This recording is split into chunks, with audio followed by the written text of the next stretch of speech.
हज़रात, आज का लेसन आपके लिए बहुत इम्पोर्टेंट है।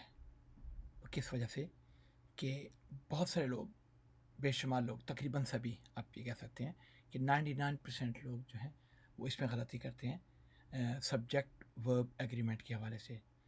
तो आज का लेसन अगर आप सही तरीके से वॉच कर लेंगे, उसको थोड़ी सी प्रैक्टिस कर लेंगे, तो मैं इंशाल्लाह आपको यकीन दिलाता हूँ कि आप ये गलती कभी भी नहीं दोहराएंगे। तो अगर आप चाहते हैं कि अपनी इंग्लिश इम्प्रूव करें और कम से कम इस गलती से बच जाएं किसी भी ज़िंदगी के किसी भी स्टेज पे, चाहे आप जो भी लिख रहे हों, तो आज का लेसन आप गौर से देखिए ताकि आपको इस बारे में कोई मुश्किल ना हो और आप इस पे अच्छे तरीके से कमांड हासिल कर लें। तो आइए शुरू करते हैं। तो दोस्तों, बात यह है कि आज का टॉपिक क्या है? Subject verb agreement. ये होता क्या है? सब्जेक्ट वर्ब एग्रीमेंट होता यह है कि देखें, सब्जेक्ट और वर्ब किसी भी सेंटेंस में, किसी भी जुमले में वो हमेशा नंबर के लिहाज से मैच करेंगे। चाहे अगर सब्जेक्ट जो है सिंगुलर है, वाहिद है, तो उसका वर्ब भी वाहिद के हिसाब से ही लगेगा। अगर सब्जेक्ट प्लूरल है, जमा है, तो उसका वर्ब भी प्लूरल होगा। सिंपल रूल ये है, लेकिन इसकी ज़ाहिर है बहुत सारी डिटेल हैं। इतना तो बहुत सिंपल सी बात कि हमने सब्जेक्ट और वर्ब के एग्रीमेंट को हर हालत में मद्देनज़र रखना है। ये this is something very important. ठीक है, इसमें कोई गलती नहीं होनी चाहिए। मसलन देखिए, आप सब्जेक्ट वर्ब एग्रीमेंट, ये हमने लिखा था ऊपर। हमारा टॉपिक क्या है? टाइटल है सब्जेक्ट वर्ब एग्रीमेंट। अब ये देखिए कि she writes letters every day. She writes letters every day. She क्या है? सब्जेक्ट है। ठीक है, ये सब्जेक्ट है और आप इसका वर्ब क्या है? राइट्स। और शी जो है वो सिंगुलर है ना। ठीक है, एक बंदे की बात हो रही है, तो इसका मतलब ये हुआ कि ये जो है शी जो है वो बुनियादी तौर पे सिंगुलर है, तो इसका वर्ब भी सिंगुलर ही होगा। जैसे कि यहाँ पे नज़र आ रहा है कि इसका वर्ब भी डेफिनेटली सिंगुलर होगा। इस बारे में आपको कोई कन्फ्यूजन नहीं होनी चाहिए। अब इसी तरीके से देख लीजिए, अगला सेंटेंस है दे राइट लेटर्स एवरी डे। इसमें क्या है कि दे जो है वो एक से ज़्यादा बंदों के लिए इस्तेमाल होता है, इसलिए इसका सब्जेक्ट जो है वो भी बुनियादी तौर पे प्लूरल में के लिए जो सब वर्ब होता है वही इस्तेमाल होगा। इसका मतलब है यहाँ पे सब्जेक्ट चूँकि प्लूरल है, इसलिए जो वर्ब जो प्लूरल के लिए इस्तेमाल होता है सिर्फ वही रहेगा। इसी तरह आगे की मिसाल है the cat is on the roof. The cat is on the roof. इसमें क्या है जी? इसमें बुनियादी तौर पे बात यह है कि द कैट जो है वो सिंगुलर है, इस जो है वो क्या है? बुनियादी तौर पे वो भी सिंगुलर है। तो सब्जेक्ट सिंगुलर होगा तो वर्ब भी सिंगुलर, सब्जेक्ट प्लूरल होगा तो वर्ब भी प्लूरल। ठीक है, सिंगुलर होगा सब्जेक्ट तो वर्ब भी सिंगुलर होगा। इसको हम मज़ीद ज़ाहिर है, ये वैसे तो ये कहने को बहुत आसान है बातें, लेकिन बहुत सारी कन्फ्यूजन भी हैं। तो हम आखिर तक अगर आप देख लेंगे तो आपको सारी की सारी कन्फ्यूजन नहीं ना जो है ना दूर हो जाएंगी। लेकिन अगर आप आखिर तक इसको नहीं देख पाते तो इसका मतलब है फिर आप ये गलती दोहराते रहेंगे। अच्छा जी, अब बात यह है कि सिंगुलर सब्जेक्ट्स में क्या होता है, इसकी एग्जांपल्स लेते हैं ना थोड़ी सी। The dog barks loudly. Dog है, कितने डॉग हैं? एक डॉग की बात हो रही है ना। ये बार्क्स सिंगुलर है तो आगे वर्ब भी सिंगुलर हुआ। इस तरह the book is on the table. Book जो है वो सब्जेक्ट है, सिंगुलर है, और इसके आगे वर्ब जो है इज़ ऑन द टेबल, वो भी सिंगुलर है। इसका मतलब है सब्जेक्ट और वर्ब का एग्रीमेंट हुआ है। My mother कुक्स dinner. मेरी वालिदा डिनर बनाती हैं। ठीक है, खाना बनाती हैं शाम का, रात का। तो क्या है? मदर जो है, माई मदर, वो सिंगुलर है, तो आगे उसके लिए जो वर्ब इस्तेमाल हुआ है वो भी सिंगुलर ही होगा। सिंगुलर नहीं, सिंगुलर ही होगा। अब इसी तरीके से प्लूरल की भी कुछ एग्जांपल्स देख लेते हैं। प्लूरल्स में क्या हो रहा है कि the dogs bark loudly. Dogs क्या है, प्लूरल सब्जेक्ट है, तो आगे जो हमने वर्ब लगाया वो भी जो प्लूरल के लिए इस्तेमाल होता है सिर्फ वही लगेगा। द डॉग्स बार्क लाउडली, पहले क्या था, द डॉग बार्क्स लाउडली। अब यहाँ पे क्या है, द डॉग्स प्लूरल आ गया, बार्क फर्स्ट फॉर्म के साथ कुछ भी नहीं लगना, उसी तरीके से आ गया, फर्स्ट फॉर्म लग गई वर्ब की। अब इसी तरीके से the books are on the table, किताबें जो कि प्लूरल है, आर लगा, इज नहीं लग सकता क्योंकि वो प्लूरल है, इसलिए हमने सब्जेक्ट वर्ब की एग्रीमेंट की, जो समझ आ रही है ना मतलब की। अब इसी तरीके से अगला क्या है, माई पेरेंट्स जो कि प्लूरल है, कुक डिनर, मेरे वालिदैन डिनर तैयार करते हैं, ठीक है, दोनों मिलकर तैयार करते हैं, इसलिए वो जो है वो प्लूरल है, और इस प्लूरल सब्जेक्ट के लिए वह भी प्लूरल ही आएगा। अब इसी तरीके से एक होते हैं कलेक्टिव नाउन्स। हमने पिछले एक सबक लेसन में हमने बात की थी कि कलेक्टिव नाउन्स क्या होते हैं। कलेक्टिव नाउन्स देखें, जो होता यह है कि वैसे अगर उनके इंडिविजुअल मेंबर्स को देखा जाए तो वह ज़ाहिर है एक से ज़्यादा होते हैं, लेकिन उनको ग्रुप के तौर पे हम ट्रीट करें, ग्रुप एक सिंगल ग्रुप है ना, सिंगल ग्रुप, तो उसमें क्या होगा कि बुनियादी तौर पे, आम तौर पे, ये हर जगह नहीं बता रहा, आम तौर पे ये जो कलेक्टिव नाउन्स होते हैं वो इंडिविजुअल के तौर पे, सिंगुलर के तौर पे ट्रीट करते हैं। जब सिंगुलर के तौर पे उनको लिया जाता है तो इसका मतलब ये हुआ कि ये बहुत ज़रूरी बात है, ये आपको समझना चाहिए। उसकी वजह यह है कि अगर आप नहीं समझेंगे तो आपके लिए मुश्किल होगी। ये बहुत इंपॉर्टेंट टॉपिक है जो अब बात करने लगा हूँ।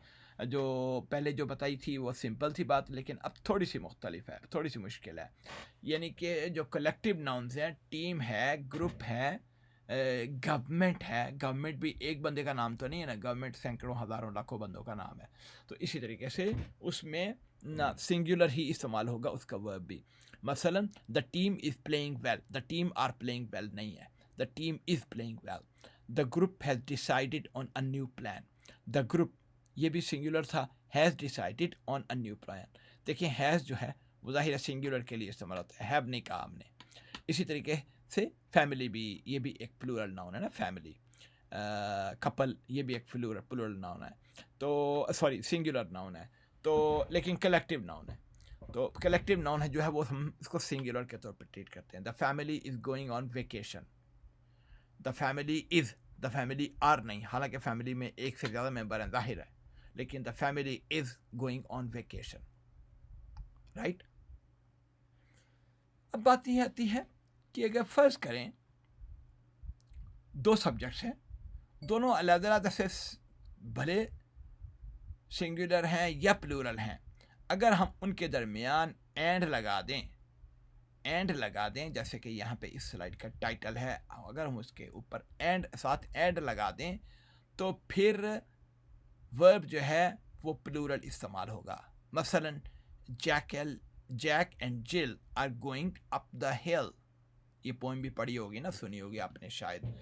Jack and Jill are going up the hill, क्या मतलब है, Manzoor and Qadir are going up the hill, you and I are going up the hill, ठीक है। एंड लग गया, इसका मतलब है एक से ज़्यादा बंदों की, ज़्यादा सब्जेक्ट्स की बात हो रही है। जब ज़्यादा सब्जेक्ट्स की बात हो रही है तो इसका मतलब ये हुआ कि हमने प्लूरल एग्रीमेंट रखना है, क्योंकि सब्जेक्ट अगर प्लूरल है तो वर्ब भी जो प्लूरल के लिए इस्तेमाल होता है वही इस्तेमाल होगा, राइट। इसी तरीके से अगला सेंटेंस है, my friend and my cousin love to play soccer. My friend and my cousin, अगर इनको अलग-अलग से लें तो ये सिंगुलर हैं, लेकिन जब एंड आ गया, एंड का मतलब है जमा हो गया एक में दूसरा, तो उसमें फिर यहाँ पे ये प्लूरल हो जाएगा, तो फिर इनके लिए वर्ब भी प्लूरल ही लगेगा। लफ्ज़ नहीं आया, my friend and my cousin loves to play soccer, गलत होगा अगर आप लगाएंगे। तो आपने ये ध्यान रखना है कि हमेशा जब एंड आ गया बीच में तो फिर आपने हमेशा प्लूरल की फॉर्म इस्तेमाल करनी है वर्ब की, राइट। इसी तरीके से the teacher and the students are excited for the help for the trip, sorry, the teacher singular है एंड द स्टूडेंट सिंगुलर ज़्यादा है, स्टूडेंट ज़्यादा हैं, एक से ज़्यादा हैं, तो भले एक से ज़्यादा होता है या एक होता उससे कोई फ़र्क नहीं पड़ता, लेकिन बीच में चूंकि एंड आ गया इसलिए हमने जो वर्ब है वो प्लूरल का वर्ब लगाना है, सिंगुलर का वर्ब नहीं लगाना। आर है, the teacher and the student is excited for the help, या ट्रिप, जो नहीं वो नहीं हो सकता, वो गलत होगा, राइट। ठीक है जी, समझ आ गई आपको बात की। चलें जी आगे बात करते हैं। आगे यकीनन आखिर में प्रैक्टिस एक्सरसाइजेज होंगी, अगर आप प्रैक्टिस एक्सरसाइजेज कर लेंगे तो आपको बहुत फ़ायदा होगा और आप यकीनन किसी भी ऐसी गलती से आइंदा फ्यूचर में आप बच सकेंगे। ठीक है, मेरे साथ रहिएगा, जुड़े रहिएगा आखिर तक, तभी आपको समझ आएगी। अच्छा, अब बात यह है कि कुछ इनडेफिनेट प्रोनाउंस होते हैं, एवरीवन है, ईच है, ये एवरीवन या समबॉडी, एवरीबॉडी, ये जो लफ्ज़ हैं ये इनको इनडेफिनेट प्रोनाउंस कहते हैं।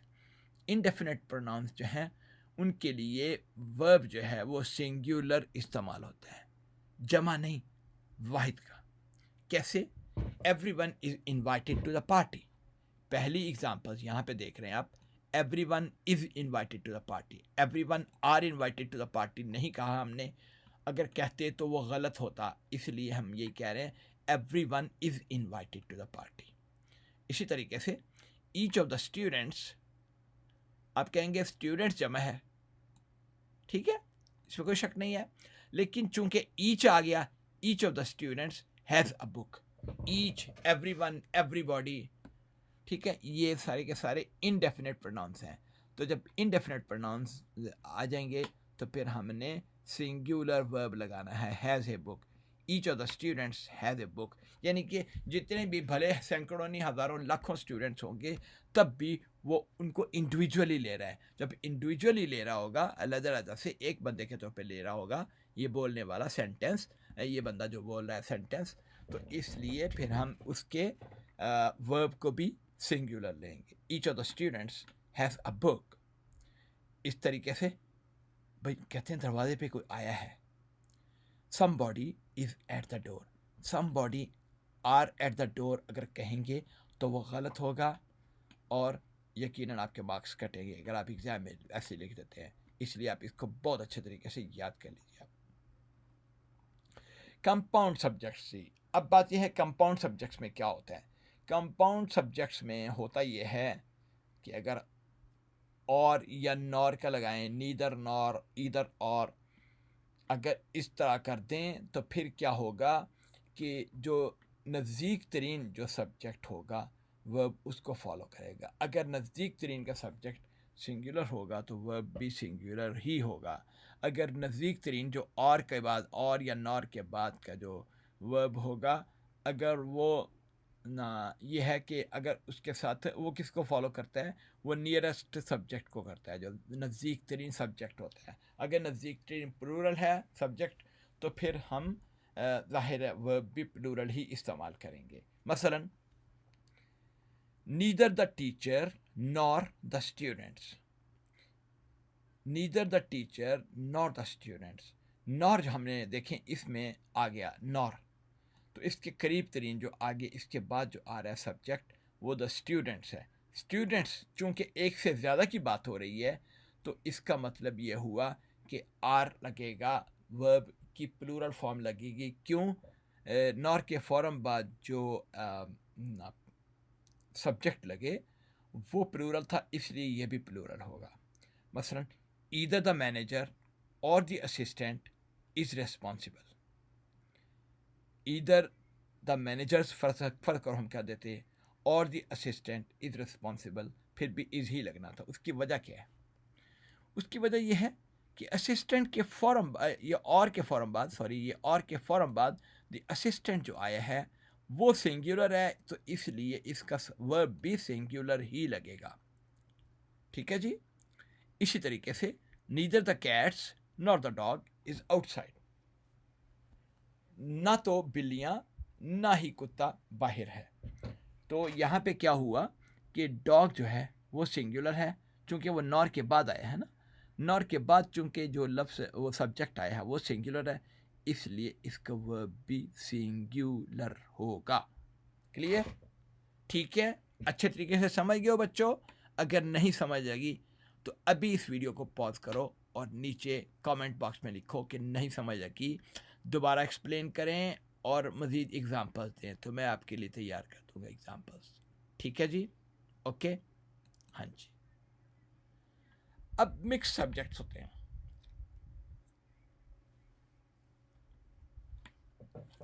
अब यहाँ पे भी वही बात है, असल में मिक्स सब्जेक्ट जो पिछला अभी आपने जो पढ़ा वही ये बात होगी, वही मतलब है इसका कि देखें जब मिक्स्ड सिंगुलर या प्लूरल सब्जेक्ट्स होंगे तो वर्ब जो है वो किसके साथ मैच करेगा, जो नज़दीक तरीन जो यानी कि उस के बाद जो नज़दीक तरीन जो वर्ब होगा, सॉरी सब्जेक्ट होगा, उसको मैच करेगा। मसलन द बुक और the pens are on the desk, तो क्या मतलब हुआ कि द बुक और द पेन्स, आर एक वर्ब है तो इसके फ़ौरन पहले नज़दीक तरीन का सब्जेक्ट कौन सा है, बुक है या पेन है? जाहिर है कि पेन है। ठीक है, तो पेन्स सिंगुलर है या प्लूरल है? जाहिर है ये प्लूरल है, एस लगा हुआ है, तो इसका मतलब ये हुआ कि वर्ब जो है वो प्लूरल लगेगा, ना कि सिंगुलर लगेगा।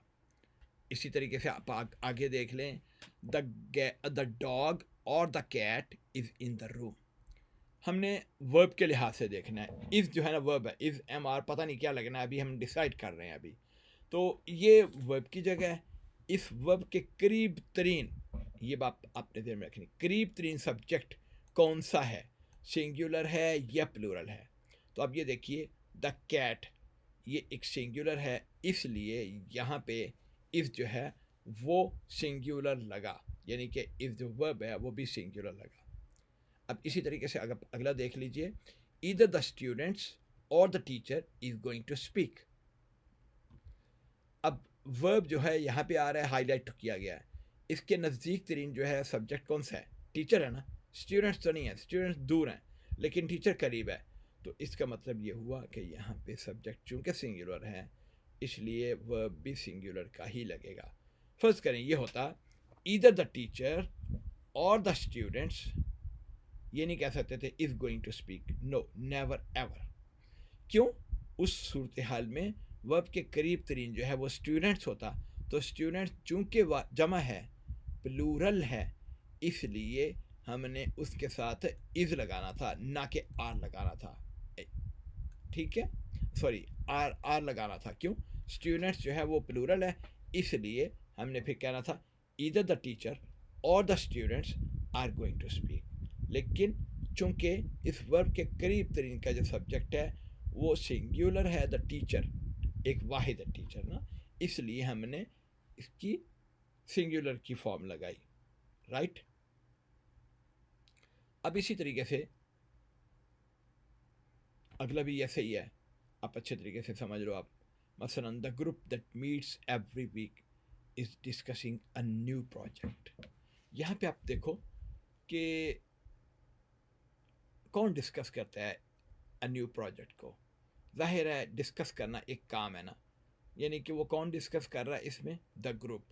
ये जो ग्रुप है ना वो डिस्कस करता है उस ना कोई भी न्यू प्रोजेक्ट के मुतालिक। तो न्यू चूँकि जो ग्रुप है, सब्जेक्ट यहाँ पे कॉम्प्लेक्स सब्जेक्ट है, कॉम्प्लेक्स सॉरी सेंटेंस है, मुश्किल पेचीदा सेंटेंस है, लेकिन चूँकि जो सब्जेक्ट है वो सिंगुलर है तो इसलिए यहाँ पे वर्ब भी सिंगुलर का वर्ब ही लगेगा। The group that meets every week is discussing a new project. इसी तरीके से आप देख लीजिए, the books that are on the shelf need to be organised. The books that are on the shelf need to be organised. देखें, need ये plural का हमने वर्ब लगाया। क्यों प्लूरल का वर्ब लगाया? इसलिए कि इसका सब्जेक्ट था द बुक्स। द बुक्स एक से ज़्यादा है तो इसका मतलब ये हुआ कि ये प्लूरल है। जब प्लूरल आ गया सब्जेक्ट तो फिर ये वर्ब भी प्लूरल ही लगेगा। मसलन अगला देखते हैं क्या है, the team which has been practising hard is ready for the game, for the match, for whatever it is. ठीक है, तो टीम चूंकि सिंगुलर कलेक्टिव नाउन है, वैसे तो सिंगुलर है, तो इसलिए इसका वर्ब भी सिंगुलर ही होगा, is ready for the game. अच्छा भाई दोस्तों, अब बात यह है कि कुछ बुनियादी गलतियां जो आमतौर पे स्टूडेंट्स करते हैं वो हम देख लेते हैं। क्या गलतियां, अंदाज़ा कर सकते हैं कि पहली गलती क्या है? The team are winning. क्या वजह है, ये गलत क्यों है? सोचें। इसलिए गलत है कि बुनियादी तौर पे टीम जो है वो एक सिंगुलर नाउन है, सिंगुलर है, सब्जेक्ट सिंगुलर है। एज ए टीम जो हम उसको वाहिद के तौर पे ले रहे हैं, इसलिए उसके लिए वर्ब भी वाहिद का वर्ब ही इस्तेमाल होना चाहिए।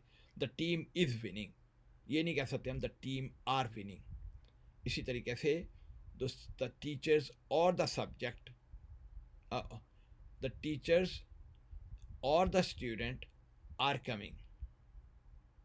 बताइए, थोड़ा सा कंफ्यूजिंग है, मुझे लॉजिक भी बताना है आपने।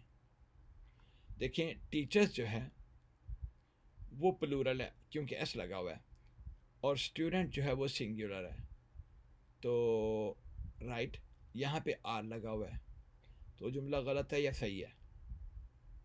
अब देख ही लिया होगा आपने। तो उसमें बात यह है कि तरीक़ाकार यही है, जैसे कि आपको याद होगा, अगर आप नहीं तो मैं आपको दोबारा दोहरा देता हूँ कि बुनियादी तौर पे जो उस वर्ब के करीब तरीन का जो सब्जेक्ट अगर सिंगुलर होगा तो फिर ये वर्ब भी सिंगुलर होगा, अगर वो प्लूरल होगा तो फिर ये वर्ब भी प्लूरल होगा। इसमें क्या था, द टीचर्स और द स्टूडेंट इज़ कमिंग, तो इस जो वर्ब है उसके करीब तरीन का जो सब्जेक्ट है वो स्टूडेंट है जो कि सिंगुलर है, राइट।